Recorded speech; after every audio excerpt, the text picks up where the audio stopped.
Hola. Buenas, buenas. Buen día. Va apareciendo la gente. Bueno, la única gente que apareció es usted, Chaim. Ya apareció otra gente, mire. Los demás aparecieron todos pantallas negras. Muy bien, apareció otra más, mire, la vimos. Existía, Fuchs también existe. Muy bien, ahí van apareciendo. Doña Noami, doña Florencia, Cecilia, Tatiana, van todos apareciendo. Muy bien, perfecto.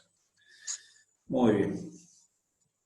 Bueno, estábamos hablando acerca de obesidad. Espero que busco la diapositiva de obesidad. Acá está, perfecto. Muy bien.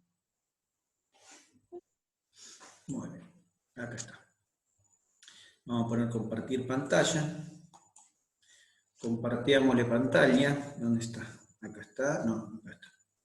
Compartir pantalla. Sarán. Listo. Perfecto. Ahí compartimos pantalla. Bueno, habíamos contado que existían distintos factores relacionados con la regulación del apetito en relación a que lo que comemos es invariablemente lo que se deposita en última instancia en nuestro tejido adiposo y que existían una serie bastante importante de mediadores.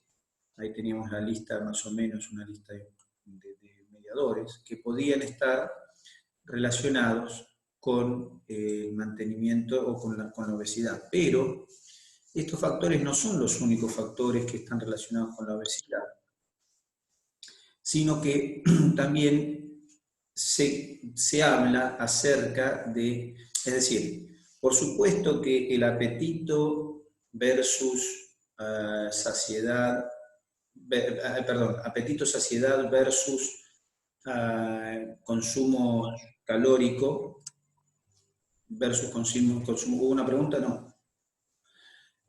Por supuesto que apetito-saciedad versus consumo calórico, es decir, lo que terminamos comiendo versus lo que consume nuestro cuerpo de calorías, es en última instancia siempre el regulador final o digamos el productor final del desbalance en el aumento de peso. Obviamente, en última instancia, lo que comimos de excedente es lo que va a formar grasa y lo que va a terminar siendo nuestro peso. Pero, aún así, se analizan algunas otras circunstancias que van pasando durante la obesidad. Y entonces, ¿qué se encuentra? Se encuentra que los adipocitos no trabajan en forma adecuada. Es decir, hay una disfunción adipositaria durante la obesidad.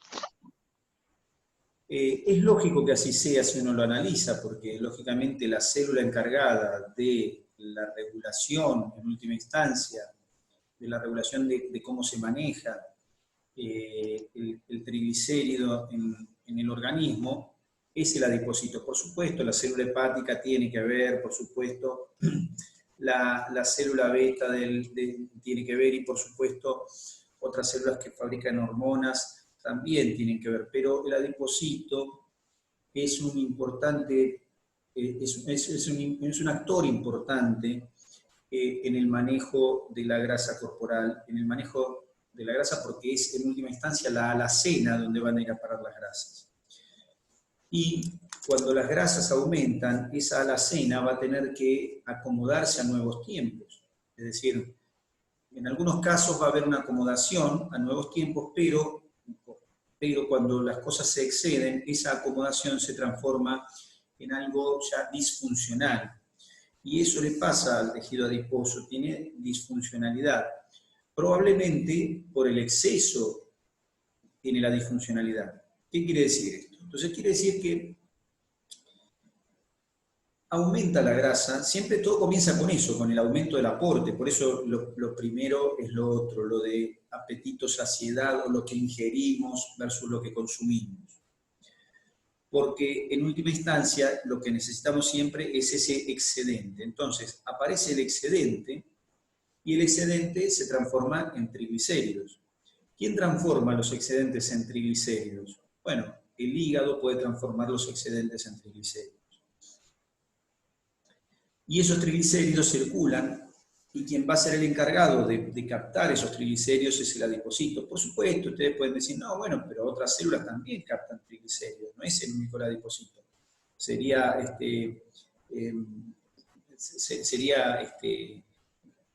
un tema si fuera el adipocito solo el que los capta. No, no, por supuesto. El músculo capta el adipocito, el triglicérido. El músculo lo capta, tanto capta el triglicérido y los ácidos grasos, que si nosotros tenemos un excedente, ¿no es cierto?, alimentario, y hacemos... ¿Perdón? Bueno, y hacemos actividad física, entonces ese excedente lo podemos quemar con el tejido muscular. Es decir, que por supuesto que no es el adipocito el único que captura esos excedentes. Lo pueden capturar otras células, pero el adipocito es el capturador para almacenar, es el real capturador de excedentes para que no moleste. Después, si hacen falta, los podrá liberar de vuelta al torrente sanguíneo y entonces se utilizará. Cosa que no hace el músculo. El músculo captura el triglicérido, captura el ácido graso para utilizarlo, lo puede almacenar medianamente en pequeñas cantidades, pero no es el encargado de hacer eso. El encargado de hacer eso es el tejido adiposo. Entonces, cuando hay excedente, también el hígado puede metabolizar y otros órganos pueden metabolizar, pero cuando hay excedente, quien se tiene que encargar de esto es el adipocito. El adipocito es el encargado de transformarse en el ropero de los triglicéridos. Entonces, cuando empieza a haber excedente, el ropero empieza a funcionar. Se guarda la grasa en el ropero. ¿Cómo se guarda la grasa en ese ropero? ¿Qué hace el adipocito con el triglicérido? Bueno, el triglicérido obviamente no le llega como tal, los triglicéridos se transportan por la sangre, ya lo vamos a ver después cuando veamos dislipidemias en un par de clases. El triglicérido viene por la sangre, es degradado a monoacilglicérido y ácido graso en los tejidos, como en el adipocito, por la lipoproteína lipasa, y el ácido graso es incorporado, entonces, y el monoacilglicerol son incorporados al adipocito, y el adipocito los toma y en su retículo endoplásmico los transforma nuevamente en triglicéridos y tiene la capacidad de metabolizarlo a sus propias proteínas, es decir, o puede usar el ácido graso para metabolizarlo con sus propias proteínas, o tiene la capacidad de almacenarlo. Puede almacenarlo, los ácidos grasos los transforma en triglicéridos y los almacena, o utiliza los ácidos grasos, o los usa como fuente energética. Es decir, tiene posibilidad de utilizar esos ácidos grasos y esos triglicéridos. Pero cuando ya empieza a haber excedente, por supuesto, decíamos, los captura y prácticamente tiene dedicación con mayor exclusividad al guardado del triglicérido en forma de gota de grasa. Bueno, el guardado del triglicérido en forma de gota de grasa hace que el adipocito empiece a aumentar su volumen. Es decir, eso se transforma en una hipertrofia, es decir, un aumento del volumen que viene acompañado también de hipertrofia de su retículo endoplásmico, de su sistema mitocondrial. Es decir, hay una hipertrofia de la célula, empieza a hipertrofiarse la célula. La hipertrofia de la célula no es gratuita. La hipertrofia de la célula viene acompañada con disfunción del retículo endoplásmico. Es decir, el propio retículo endoplásmico, en el exceso de trabajo, en el exceso de triglicéridos para acumular, comienza a modificar la propia síntesis proteica y obviamente empieza a acumular la gota de grasa. La síntesis proteica del adipocito es absolutamente necesaria para llevar a cabo su propio metabolismo. Es decir, síntesis proteica equivale a fabricación de sus propias enzimas. La disfunción del retículo endoplásmico ligada al incremento de grasa se va a transformar en una disfunción de la propia célula. Ahora, el adipocito no es un ser inerte que sirve solamente como almacén, sino que tiene intercambio de información con el resto del organismo. El adipocito recibe información del resto del organismo y a su vez emite información. Ya habíamos visto que hay adipocitocinas, como la leptina, que intervienen en la regulación del apetito, informándole a nuestro cerebro inclusive, informando la cantidad de grasa que hay. Es decir, el adipocito no es inerte, no es solamente que está ahí comiendo grasa y engordando mirando la tele. El tipo tiene un feedback con el resto del organismo.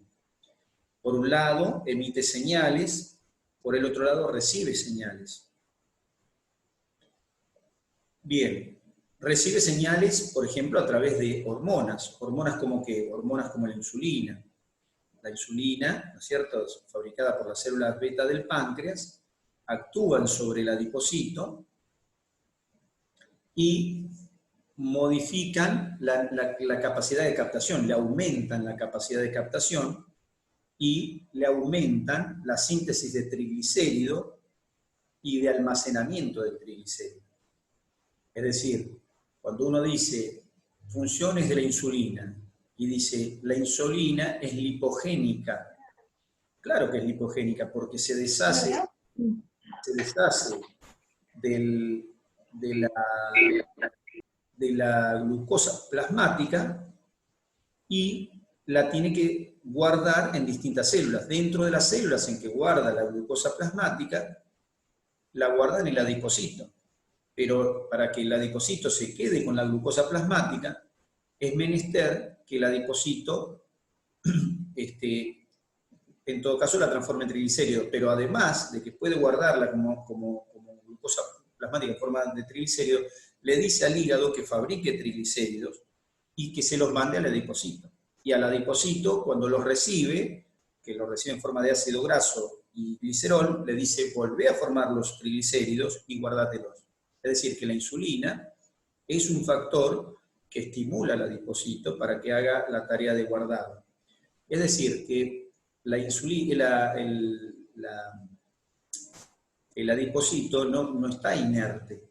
Por otro lado, el adipocito fabrica sus sustancias que van, sus adipocitocinas, por ejemplo, decimos la leptina, pero la adiponectina, por ejemplo, es otra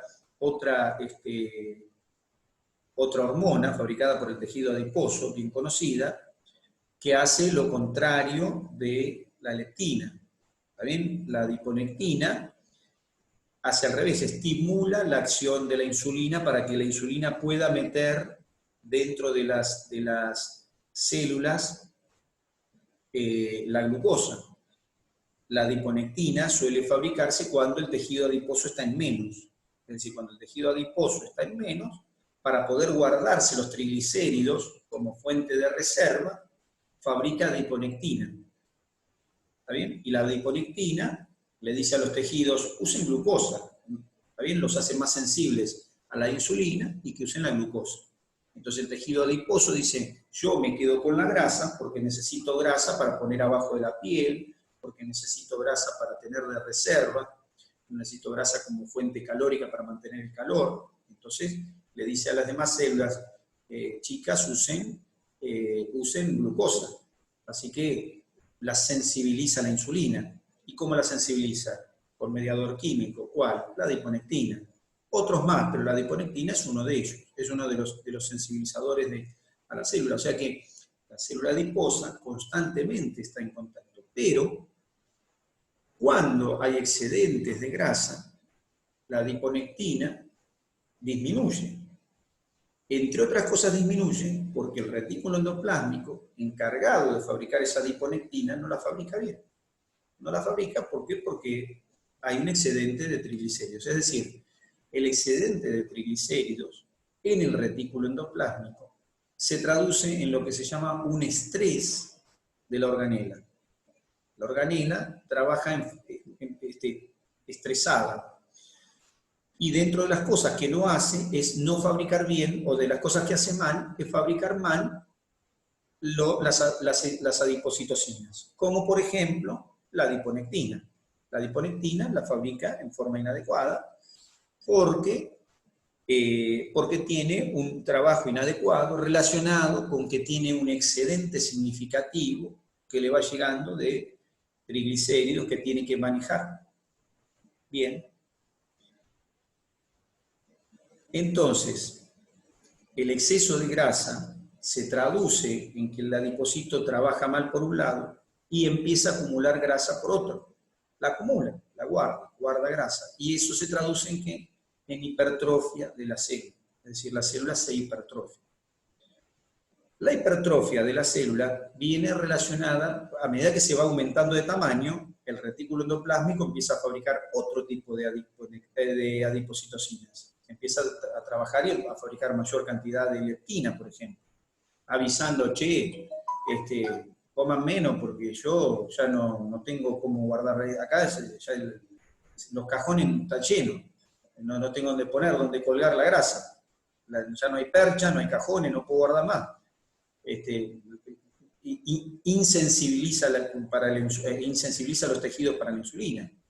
Le dice a la insulina, le dice a los tejidos, pará, no usen más insulina, no usen la glucosa, acá tengo grasa, usen esto porque no tengo dónde guardarlo. Bueno, entonces el tejido adiposo toma otra conducta, no es que lo toma, lógicamente no la toma de forma guiada por un pensamiento, sino que el tejido adiposo no es que guiado por un pensamiento, sino por estímulos relacionados con el exceso de triglicéridos en el propio citoplasma y en el propio retículo endoplásmico de la célula. Es decir, la célula, la forma que tiene de respuesta a los excesos de triglicéridos es modificar el perfil de adipocitocinas que libera el medio. Es decir, el perfil cambia. Es lógico que así sea, no tiene ninguna cosa rara que así sea. Es fantástico que tengamos este tipo de mecanismos, ¿no? Es una cosa increíble, sin embargo los tenemos, pero tienen una cierta lógica desde el punto de vista del manejo de la propia célula. Bueno, o sea que las células se hipertrofian. O sea que el exceso de grasa hipertrofia la célula por un lado. Ahora voy a volver a la hipertrofia. Pero además de producirse hipertrofia de las células, que se traducen en aumento del tamaño, pero como decimos siempre, no es un aumento de tamaño por aumento de volumen solamente. Aumenta de tamaño porque aumenta la cantidad de retículo endoplásmico para procesar la grasa y aumenta su función de almacenamiento de grasa. No es que aumenta porque le entró agua a la célula, el tamaño. No es que aumenta, no es una degeneración valorizante, un aumento de líquido dentro de la célula, no es que acumula, no es una acumulación de proteínas amorfas, no, se acumula aquella sustancia para la cual está entrenada esa célula. Se hipertrofia la célula. Perfecto, las células se hipertrofian y entonces, bueno, aumenta el volumen de la masa grasa. ¿Está bien? Va aumentando el volumen de la masa grasa. A la vez que se empiezan a modificar las actividades en el resto del organismo, porque esa masa grasa fabrica adiponectinas que modifican la actividad. Por otro lado, el tejido graso empieza a dejar correr, empieza a desregular el movimiento de los ácidos grasos en la sangre. Lo desregula porque se tiene que deshacer de los triglicéridos. No quiere decir eso que se vea esto, se vea reflejado en una hipertrigliceridemia, pero sí se ve reflejado en que hay una mayor oferta, aunque no haya una hipertrigliceridemia, hay una mayor oferta del tejido graso hacia los tejidos. Y además, decíamos, hay una disminución de la sensibilidad a la insulina a través de la disminución de la sensibilidad a los receptores, a través de una disminución de la actividad de glucólisis, a través de una disminución de la actividad, a través de un aumento de la actividad de glucogénesis, o sea, de formación de glucógeno. Es decir, se modifica el entorno, ¿no es cierto?, del medio corporal. Ese entorno, esa modificación del entorno del medio corporal incluye también secreción de adipocitocinas que actúan sobre el propio tejido adiposo. Entonces, el propio tejido adiposo fabrica adipocitocinas de carácter inflamatorio. Claro, ¿qué quiere decir de carácter inflamatorio? Bueno, por ejemplo, el factor de necrosis tumoral es una citocina que fabrican muchas células del cuerpo. Bueno, también la fabrica el adipocito. Solo que el factor de necrosis tumoral alfa sobre el adipocito lo induce ¿a qué? Lo induce a transformarse en preadipocito. ¿Y eso qué significa? Bueno, entonces podemos poner así, a ver, digo, aumento de grasa. Voy anotando para que, así después les muestro así como una especie de cuadrito para que sea como en el pizarrón, ¿vio? ¿Que está cansada Ornstein que mueve la mano o está saludando? No, porque... Lo que pasa es que ya estuve escribiendo muchas horas antes de otra materia, entonces no me da mala muñeca. Bueno, no escriba más en las otras materias. Ese es hacemos lo que podemos, Mi consejo es, en las otras materias no escriba. Escriba solo ya está. Apruebo solo la tuya. Claro. Eso no, que escriba, no quiere decir que apruebe. Bueno, entonces, aumento de grasa, el aumento de grasa se transforma en, por un lado, hipertrofia. Hipertrofia. La hipertrofia trae aparejado una alteración en el retículo endoplásmico, también en las mitocondrias, pero por ahora me dedico al retículo endoplásmico. La alteración del retículo endoplásmico, modificación de perfil de adipocitocinas. ¿Ves? Miren, aumento de grasa, hipertrofia, ¿está bien? Alteración del retículo endoplásmico, ¿está bien? Y modificación del perfil de adipocitocinas. ¿Se entiende eso? ¿Se entiende cómo viene la cosa? Muy bien. Sí, profe. Perfecto. Esa alteración del perfil de adipocitocinas incluye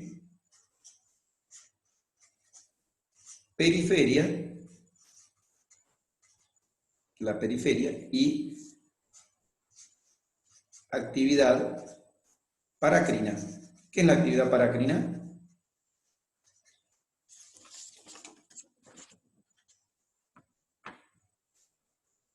¿Qué es la actividad paracrina? Es la actividad hormonal, ¿no es? Lógico, la actividad zonal, es decir, la actividad sobre las células propias del tejido adiposo. Bien. Esto trae como consecuencia la modificación de la actividad paracrina, y ahora hacemos otro porque no me alcanza, mi pizarra es muy chiquita, mi pizarra tiene el tamaño de una receta. Entonces, la actividad paracrina incluye el aumento local de factor de necrosis tumoral, alfa, por ejemplo, de factor similar a la insulina, 1, aumento de actividad paracrina, incluye aumento de estas cosas. Aumenta factor de necrosis tumoral alfa, insulin growth factor, en realidad es insulin-like, insulin-like growth factor 1, o sea, un factor similar a la insulina 1, y este aumento de estas sustancias se traduce localmente, se traduce en transformación de preadipocito. Esto se transforma en adipocito,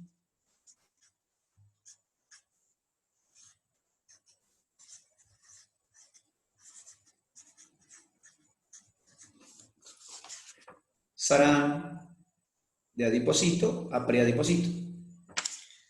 ¿Y qué importancia tiene la aparición de un preadipocito?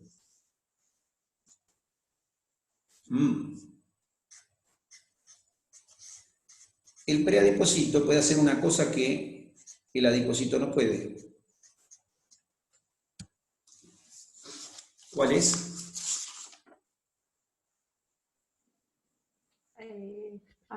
Mira, se hacen más células. ¿No? Así es, más células. ¿Por qué? Porque hay que guardar más. ¿Se entiende? Hay que guardar más grasa, entonces necesitamos más adipocitos. Hasta hace poco tiempo se creía que el adipocito no se duplicaba. Hoy en día, con la aparición, con la comprensión de estos mecanismos, sabemos que el adipocito, cuando hay obesidad suficiente, cuando ya los adipocitos tienen una hipertrofia suficiente, son estimulados primero por los propios adipocitos. Lo que yo sabía es que después no podían desaparecer, ¿esto es cierto? ¿Cómo? Lo que yo tenía entendido es que una vez que se crearon, por más que la persona baje de peso, no pueden desaparecer, por eso también son más propensos después a subir más rápido. Bueno, que no tendrían por qué desaparecer, no tendrían por qué no estar. O sea, una vez que están, ¿por qué iban a desaparecer?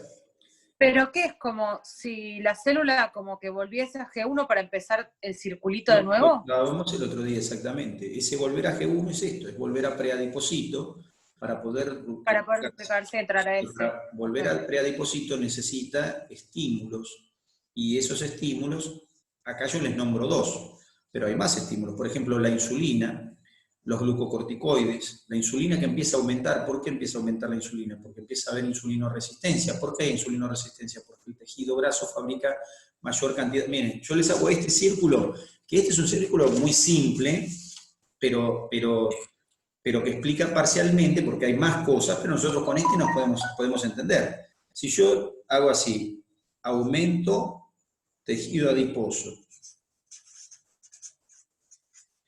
esto trae como consecuencia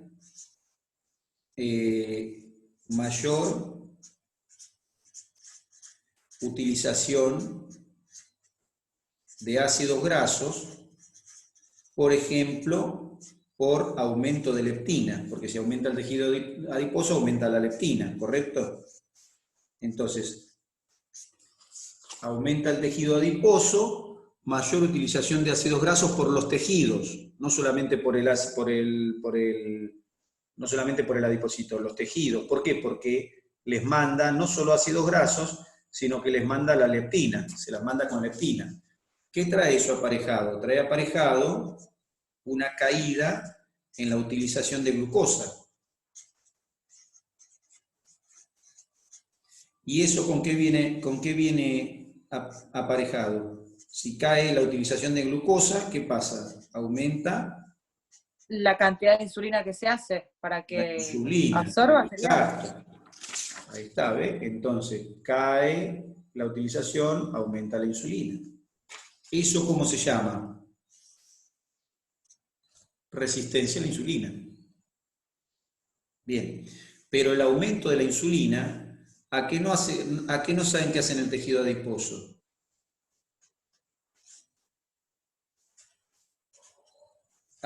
Incrementa la aparición, o sea, estimula para que aparezcan más preadipocitos. ¿Ven? O sea que no solamente el tejido adiposo fabrica mayor cantidad de adipocitocinas que actúan sobre sí mismos, sino que además a través de este mecanismo, hace que otras hormonas, como la insulina, aumenten la aparición de preadipocitos. Porque la insulina se defiende. Este es el capítulo 2, la insulina contraataca. Es decir, cuando la insulina empieza a haber grandes cantidades de insulina y no puede deshacerse de la glucosa, dice, ¿qué hago ahora con toda esta glucosa? Bueno, una de las cosas que puedo hacer, dice la insulina, ¿no? que es casi un ser viviente, digamos, se juntan varias insulinas y dicen, che, ¿por qué no vamos a tocarle la puerta al tejido adiposo para que se diferencie, fabrique más células y guarde más la grasa, así pueden los tejidos utilizar la insulina? ¿Se entiende? ¿Se comprende el concepto? Conclusión, entonces aparecen preadipocitos no solo por acción local de factores como el TNF o el IGF, aparece también mayor cantidad de preadipocitos por acción de hormonas periféricas. Hormonas que tenían una actividad que era otra, pero que ahora, como no la están pudiendo hacer, en este caso una insulina, tratan de obligar a los adipocitos a guardar más, pero que no pueden guardar más porque ya están hipertrofiados. Entonces se lo pasa a una nueva instancia. Lo desdiferencio para que haya en vez de uno, haya dos. En vez de un ropero, dos roperos. Conclusión, el tejido adiposo no solo se hipertrofia, se hiperplasia. Por acción de hormonas que tienen actividad parácrina, pero también por hormonas que tienen actividad endocrina. Los glucocorticoides hacen lo mismo. Son inductores de la preadipocitogénesis, sería. Es decir, de la citogénesis de preadipocitos.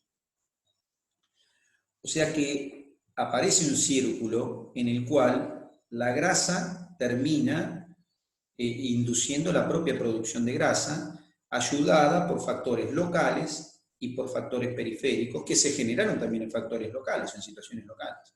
Ahora, eso no hay que confundirlo con el hecho de que ese sea el problema de la obesidad plenamente, es decir, eso es una consecuencia de la obesidad que genera más obesidad, sería, o que la puede hacer perdurar. Pero no hay que confundirlo con el hecho de que todo se inició con un aumento, con un excedente de grasa, o con un excedente energético. ¿Se entiende? O sea, no hay que perder de vista que hay un excedente energético previo. Porque resulta que actualmente aparecen los conceptos de, bueno, hay una disfunción del tejido graso. Claro que hay una disfunción, por supuesto. Pero la disfunción, bueno, permite perpetuar la situación, pero no es necesariamente la que lo está originando. Por supuesto que si alguien, uno podría decir, bueno, pero si una persona tuviera un desarreglo por el cual fabricara mayor cantidad de TNF, su tejido graso, o IGF, o sea, el factor like insulin, lo fabricara en mayor medida, entonces esa persona tendría más tejido adiposo, entonces tendría obesidad. Bueno, podría tener más tejido adiposo, pero eso no quiere decir que tuviera obesidad. Podría tener más células vacías. Y alguno podría decir, bueno, pero eso, como la persona tiene más células adiposas, podría fabricar más, por ejemplo, adiponectinas, y eso podría estimular la utilización de glucosa, con lo que la persona bajaría la glucemia y tendría más apetito y comería más. Bueno, es decir, podrían haber mecanismos por los cuales, o con los cuales yo podría relacionar que si una persona tiene una disfunción en su tejido graso, podría tener una mayor propensión a tener una mayor ingesta. Pero la respuesta a eso es doble. Si la persona tiene esa propensión, entonces que disminuya su ingesta. Y la segunda es que el hecho de que tenga más adipocitos tampoco implica que tenga necesidad de tener aumento del volumen de esos adipocitos.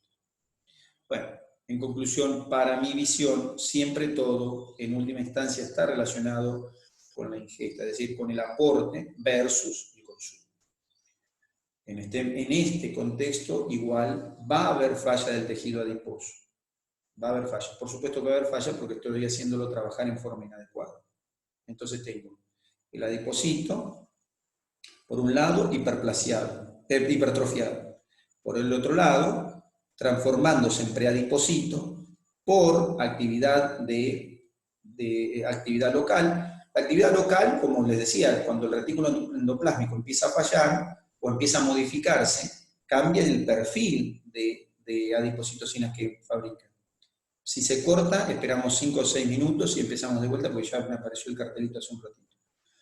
Entonces, el perfil cambia, y dentro del perfil cambiado aparecen adipocitocinas de actividad local. Ahora, esas adipocitocinas se dice que son adipocitocinas, claro, si ustedes se ponen a pensar, el Insulin-like growth factor y el factor de necrosis tumoral son factores que también intervienen en la inflamación. Como factor de crecimiento, el IGF o el TNF como factores de crecimiento dentro de los procesos inflamatorios. Por eso se dice, y como hay varios más, nosotros mencionamos 2, pero hay varios más y hay muchos en el estudio. Pero lo que quiero decir con esto es que actualmente ustedes escuchan o pueden escuchar o ver que se considera que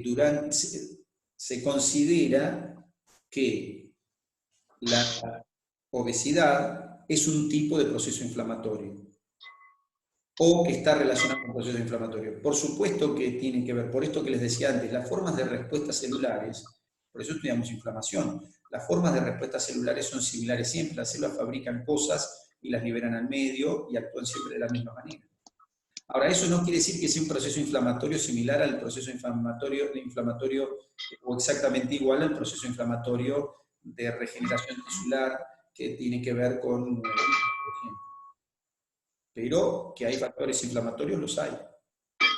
Ahora, esos factores inflamatorios, en estos casos se traducen en una modificación de la actividad del adipocito y en un aumento de la celularidad adipositaria. Hipertrofia, hiperplasia, con proceso inflamatorio local, un proceso inflamatorio local. Entonces, el exceso de alimento en la dieta, podríamos analizarlo. En el adipocito, el exceso dietético de grasa o de hidrato de carbono transformado en grasa por el hígado, o sea, si uno dice, en el adipocito, el hígado le manda triglicéridos, ¿está bien? Le manda triglicéridos. Y eso produce la hipertrofia y la hiperplasia y la disfunción celular. Aparece una liberación de adipocitocinas al medio. Hay una mayor oferta de ácidos grasos para el resto de los tejidos. Y aparecen adipocitocinas que tienen actividad a distancia y actividad local. ¿Está bien? Esas adipocitocinas que tienen actividad tanto a distancia como local, transforman la situación en una hiperplasia focal mayor o una hiperplasia local, actuando sobre receptores propios del adipocito. Se ve, por ejemplo, en los pacientes que tienen hipertrofia e hiperplasia del celular, aparecen receptores en la célula que nos indican que esto está sucediendo. Aparecen aumentos de receptores celulares, es decir, aparece una expresión de receptores en la superficie celular para adipocitocinas que tienen actividad local, que avalan o justifican el pensamiento relacionado con que el adipocito modifica su función y que tiene capacidad de hiperplasiarse, como por ejemplo receptores para factores de proliferación, como por ejemplo uno que se llama gamma receptor gamma proliferativo, por ejemplo. Es un receptor que está en la superficie y que aumenta su cantidad durante estos procesos de